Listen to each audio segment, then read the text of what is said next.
Millionaire woman asks a poor farmer for help after her car breaks down. When she steps into. Before we begin the story, don't forget to follow and subscribe Tender Bonds. Like and share our story. The toolbox had been sitting in the same corner of the barn since Miller died, dented olive green metal gone to rust at the hinges, a strip of silver duct tape along the left side that Miller had put there for no reason Silas had ever learned. Silas knew its exact weight without touching it. He stepped around it every morning when he went to feed the Angus, and every morning the stepping around it was a kind of small grief, the way you step around a dog's water bowl after the dog is gone. It was the second week of January when the car appeared on County Road 7, a black Audi with one tire sitting flat on the gravel shoulder, the emergency flashers going amber in the gray afternoon light like something trying to say a word it didn't know. Silas saw it from the tractor coming back along the fence line, and he sat there a moment with the engine running, breath coming white in the cab. The temperature had been dropping all day. The sky was the color of old pewter and had that particular flatness to it, that absence of depth that meant the real cold was still coming. He pulled in behind the Audi and climbed down. She was standing beside the car in a coat that was clearly not a January coat, dark wool, city cut, and she had her phone raised like she was trying to find a signal, which Silas could have told her before she started there was no point in, not on this stretch of 7. "Ma'am," he said, just the one word. He was not a man who said more than the situation required. She turned and he got his first clear look at her. 40-something, dark hair going silver at the temples, a quality to her face that came from either good bones or money or both. Her name was Cass. He'd learned that in the next 2 minutes, Cassandra Hollies, and she told him that like she was handing him a card, the full name, the way people from somewhere else always thought you needed all of it. "Silas Pruitt," he said and left it at that. He put the spare on. It took 12 minutes.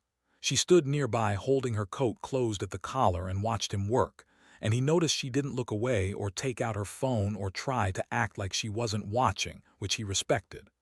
Most people in her position either hovered uselessly or pretended you weren't there. She watched like someone who knew she was in someone else's element and was paying attention to it. "Where are you headed?" he said, not quite a question. "I'm supposed to be in Millfield." She paused. "I'm looking at a property. I was told there was a farmhouse that might be available for a long-term rental." He stood up and wiped his hands on the rag from his back pocket. "Deb Arter's place." "Yes." She looked at him with something that might have been surprise or might have been the cold making her eyes sharpen. "You know it." He knew it because it had been Miller's, before Deb Arter's, before all of it. Before the will and the dispute and the way estates have of dissolving the exact shapes of lives. He knew it because he had spent 200 nights in that kitchen, at that table, playing cards with Miller and Miller's first wife Joni, and sometimes their boy Trace, who was grown now and living in Columbus, and who called Silas every Christmas and birthdays and sometimes in between, because Trace was that kind of kid, had always been that kind of kid even when he wasn't a kid anymore. "Knew the previous owner," Silas said. He told her to follow him into Millfield, which she did, and that should have been the end of it, the kind of story you tell for a minute at the feed store. Woman with a flat tire helped her out. She seemed all right. But Cass Hollies did not lease Deb Arter's place and then disappear into it. She leased it and then kept appearing. 3 days after he changed her tire, she knocked on his farmhouse door at 7 in the morning to ask where in Millfield you could get propane. He told her. A week after that she came to ask about the electrical panel in the Arter's house, which was from 1962 and had a way of tripping on cold nights, and he drove over and looked at it and showed her the breaker to watch and didn't charge her for it, and she thanked him in a way that was direct, not effusive. And he went home and ate his supper standing at the counter the way he always did, watching the frozen field through the window go dark. He understood, without wanting to understand it, that he had been living in a way that was not quite living. The understanding arrived the way cold does, gradually and then all at once, and he put it away the same day it arrived. It was Miller who used to say, "Silas, you live like a man waiting on something." They'd be sitting on the tailgate with cans of whatever was in the cooler, looking out over Miller's east field, the corn coming in or already in or just the bare rose of December, and Miller would say it like it was a fact about the weather, not an accusation. And Silas would say something like somebody's got to tend the place, meaning his own farm, meaning his whole life, meaning nothing and knowing it. Miller had died in March, 3 years back now. Heart at 61. Joni had gone the year before, cancer, and so Miller went the way a lot of men go when their women go first, not dramatically but with a kind of resignation that looked almost like choice. Silas had found him in the kitchen, which was the way he told it to Trace on the phone, and the other things he had noticed in that kitchen. The coffee that had been made and poured, Miller's reading glasses on the table beside the farm report, a dish towel folded on the counter with the care of a man who still believed in small orderliness. Those things he did not tell Trace and had not told anyone. He had taken the toolbox from the barn that afternoon before anyone else came. He didn't know why. He told himself it was practical, that Miller would have wanted him to have it, that the alternative was it sitting there until the estate sale. He put it in his own barn and then for 3 years stepped around it every morning. What Silas told himself, those first weeks of Cass Holly's, was that he was helping a neighbor. Millfield was that kind of place. He told himself the same thing when she started appearing at the end of his drive on her early morning walks, a habit she'd brought with her from wherever she came from, and they would stand there in the cold and talk for 15 or 20 minutes about nothing in particular. The road conditions, whether the Conover boy was going to sell his back acreage, the way the light came off the frozen fields in late afternoon. He told himself it was decency. He was not a man who lied to himself often, but a man can arrange facts so that the truth has to go around a long way to reach him. The pipe burst on a Tuesday night in the 3rd week of January. He woke at 2 a.m. to his phone going and the number was Cass's, and he answered already sitting up, already reaching for his jeans on the chair where he kept them. She said something's wrong in the basement. I can hear water, and he said don't go down there in the dark, and she said she already had, and he could hear the particular echo of a flooded space behind her voice. He drove the half-mile to the Arter's place in 4 minutes. She had the basement door open and a battery lantern going at the top of the stairs, and he could see the water maybe 4 inches on the concrete floor, still rising, cold enough that the flashlight beam picked up the steam of it in the air. "Where's the main shut-off?" she said. "Back wall, south corner." I looked, I couldn't find it. He went down the stairs. The water came over his boots immediately, hit his shins, the cold of it so immediate and total that it was briefly indistinguishable from pain. She came right behind him without being asked, holding the lantern out ahead, and the water went over her boots too, and she made one sound, a short exhaled God, and then nothing else. The shutoff was where he'd known it would be, behind the old chest freezer in the corner, a wheel valve gone half to rust. He had to lean his whole body into it. Cass held the lantern close without him asking and kept it steady. The burst pipe was near the ceiling on the north wall, a copper elbow joint, split clean along one side, water arcing in a flat sheet. He studied it. Then he went back upstairs and out to his truck and came back with what he needed. They worked for 2 hours in that basement, the water level dropping slowly as it found the floor drain, and by the end of it they were both kneeling on wet concrete, hands wrinkled and red, the kind of cold that had gone past sensation and settled into something that felt almost like warmth. At some point she passed him a wrench and her hand was shaking and his was too. He did not remark on it. When the repair was done he stood and his knees ached and he became aware, suddenly, of how close they were in that low space. She was right beside him, close enough that, when she exhaled, he could see her breath mix with his and then go. "Okay," she said, "just that." "Yeah." Neither of them moved for a moment. The lantern sat on an old shelf between them and threw light upward, which made the shadows go in the wrong directions, and somewhere above them the old farmhouse made the particular creaking it made in deep cold, the sound of a structure settling against the pressure of the weather.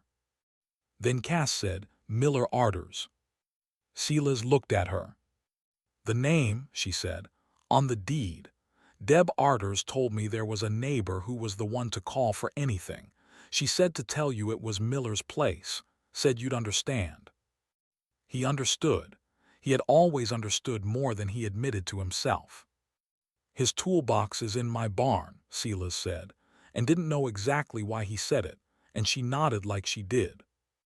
They went upstairs, and he heated water on the stove and made coffee, and they sat at the kitchen table in the place where he had sat with Miller and Joni and Trace on all those nights, and he did not tell her about those nights, and she did not ask, but something in the way she sat at that table, elbow on the wood, hands around the mug, easy in the space like she understood the space had a history and wasn't going to crowd it, told him she knew she was sitting in the middle of something, and was willing to be there anyway.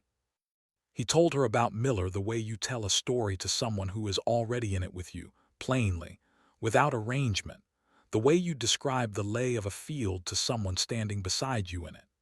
He told her Miller was the kind of man who knew how to be in a room with you without requiring anything of you, who could sit on a tailgate for 2 hours and say almost nothing, and you'd drive home feeling like you'd been understood, who had a habit of filling your gas tank without telling you when he borrowed your truck, so you'd find it full and never know when. "I didn't know what to do when he died," Silas said. "Didn't mean I could do nothing." Cass looked at him over the mug. "His son." "Trace, yeah. You stepped in." "Not like that, not," he stopped, considered the word she'd used, stepped in, like it was a deliberate thing, a choice a man made standing at a clear threshold. He had not stood at a threshold. He had just kept showing up, the way you keep showing up to a thing that needs doing, and the thing that needed doing was Trace. His college visits, his car insurance paperwork, the slow procedural grief of a kid who'd lost both parents before he was 22. And then later just the ongoing fact of Trace, now 30, who still called on Sundays, who sent pictures of his kids, who said you're coming for Thanksgiving and I'm not asking, and Silas went. Sat in Trace's apartment in Columbus in a folding chair they'd set up for him and ate food Trace's wife had cooked and watched football he didn't care about and felt, for the duration of it, like a man who was attached to something. "I don't know that I did it for him," Silas said. He had not said that before. He had not fully known it before. The cold basement had done something to the usual arrangement of his certainties. Cass didn't say anything. She looked at her coffee. "You have kids," he said. Not a question. He'd seen the photographs she kept on the mantel. "2, grown," she paused. "One of them barely speaks to me. The other calls too much to compensate." She said it evenly, like a woman who had made a kind of peace with the shape of things, though not a complete peace. "I came here to," she stopped, started again. "I had a company, built it, sold it. And then I had a lot of money and a very clear sense of all the things I'd missed while I was building it and no particular idea what to do about that. So you came to Millfield." She almost smiled. "A real estate agent in Columbus told me about this property like it was a joke. I think he expected me to laugh." She looked around the kitchen, the old wallpaper, the window above the sink with frost on the inside of the glass. "I drove out to look at it and I couldn't explain to myself why I wanted it. I just did." Silas thought about Miller's kitchen the afternoon Miller died. The coffee poured, the reading glasses, the folded dish towel, the toolbox in the barn. He thought about the fact that he had put that toolbox in his own barn and then stepped around it for 3 years like it was something radioactive, something that couldn't be touched without cost. And here in Miller's own kitchen, at Miller's own table, he had told a woman he'd known for 3 weeks things he had not told Trace, had not told anyone. He drove home at 4:30 in the morning. The cold had gone past the worst of it and the air felt slightly less solid, the way January sometimes surprises you, a degree or two of mercy showing up in the dark when you're not watching for it. He went into the barn to check on the Angus, who were fine, unbothered, their breath making clouds in the stall. He stood for a moment by the toolbox. He had not opened it since the day he'd taken it. He didn't open it now. He crouched down and put his hand flat on the lid, the cold metal of it, the rust along the hinges, and stayed like that for a while with the cattle breathing around him. Cass Holly stayed through February, which surprised him. Then March. The property lease was for 6 months, and she stayed the full 6 months and then called Deb Arters and extended it by 6 more.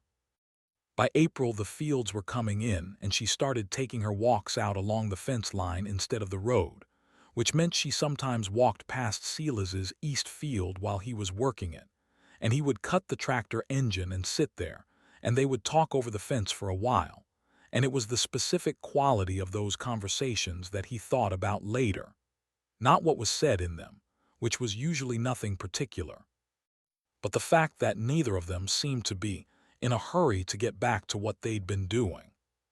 She learned to back the propane truck in on her own, which Deb Arter's driver had told her was impossible for the new driveway configuration. She did not make a point of telling Silas this, but he saw it one morning from the road and felt something he couldn't name, watching her line the truck up with competent, calm adjustments. She started borrowing tools. First the fence stapler, then the post driver. Then she came one morning when he was in the barn and asked if she could look through the toolbox in the corner for a specific wrench size, and he said yes before he'd thought about it. And she went to it and opened the lid and crouched down and went through it with the particular focus of someone who knew what they were looking for. He watched her. He did not tell her whose it was. She found the wrench and thanked him and left. He went and looked in the toolbox afterward. She had set the wrench back in the tray facing the wrong direction, handle toward the hinge instead of the latch, the way she'd found it rather than the way Miller had kept everything, some small reorganization of the dead. He stood there with his hand on the lid, and after a moment he closed it, and the sound of the latch catching was just a sound. The night before she left November, the lease finally up, a service in Columbus that was going to move her things, she brought dinner to his kitchen. She did this without asking, which he noted. She brought a cast-iron pan with something in it that smelled like onions and thyme, and she put it on his stove and they ate at his table, the table where he had eaten alone for 15 years, and afterward they sat with their coffee the way they'd sat in Miller's kitchen that January night, not saying everything. "I'll be back," she said. It was not a question or a promise. It was stated like the road condition, the weather, a fact that was going to be true regardless. "All right," he said. He did not say, "I know." He did not say, "I'll leave the porch light." He sat with his hands around the mug and looked at the table, the grain of it, a knot in the wood he'd eaten beside 10,000 times and never looked at. She left at first light. He stood at the kitchen window and watched her truck come down the frozen drive, watched the taillights burn red at the end where the drive met the road, watched them go. He stood there after they were gone. The kitchen behind him still held the smell of onions and thyme.